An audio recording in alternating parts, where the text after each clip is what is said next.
impunidade é o que gera esse tipo de coisa horrorosa que a gente viu aqui. Um sujeito, antes de abordar a vítima, mata a vítima, pega o celular da vítima como se fosse algo banal. Senhor presidente, eu ia falar sobre um assunto, sobre o meu projeto de lei que eu falar é viver contra a depressão, contra as possibilidades de suicídio, mas eu não posso me furtar a falar também hoje da morte desse ciclista que a gente viu de maneira inclemente, crua, cruel, violenta. E aí eu lanço algumas reflexões. Senhor presidente, o poder público é completa e absolutamente responsável pelo estado lastimável da violência, não só de São Paulo, como de todo o Brasil. Nos anos 70, 80, uma cidade, que era Nova York, tinha um prefeito chamado Rudolph Giuliani. Ele implementou uma série de medidas que foram chamadas broken windows, que aqui no Brasil se colocaram como tolerância zero. O que é? Se você, um delinquente, adolescente, de qualquer idade, joga uma pedra numa janela do metrô, você eventualmente vai pagar de maneira sistemática por aquilo. Eventualmente, se você pune os pequenos delitos, qual que é a ideia? Se você pune os pequenos delitos, grandes delitos são evitados.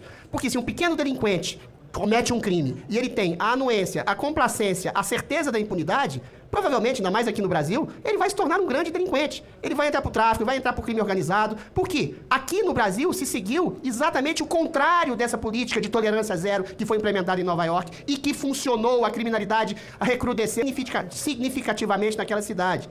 O que acontece? No Brasil, a gente foi para o caminho oposto. Você tem saidinha, você tem progressão de pena, você tem audiência de custosa em que um bandido que pode ter chegado a cometer um assassinato, se for de menor idade, ele pode entrar num dia e um mês depois sair ileso, livre, para responder um processo completamente livre. Isso cria exatamente um ambiente complacente à criminalidade. A impunidade é o que gera esse tipo de coisa horrorosa que a gente viu aqui. Um sujeito, antes de abordar a vítima, mata a vítima, pega o celular da vítima como se fosse algo banal, como se tivesse matado um cachorro, como se tivesse matado um esquilo. A complacência em relação ao crime é o que explica, por exemplo, um presidente que a gente tem, que ficou condenado por corrupção em 3 instâncias por uma dezena de juízes, por uma questiúncula jurídica, volta à presidência da República. Eu estou mencionando aqui Luiz Inácio Lula da Silva.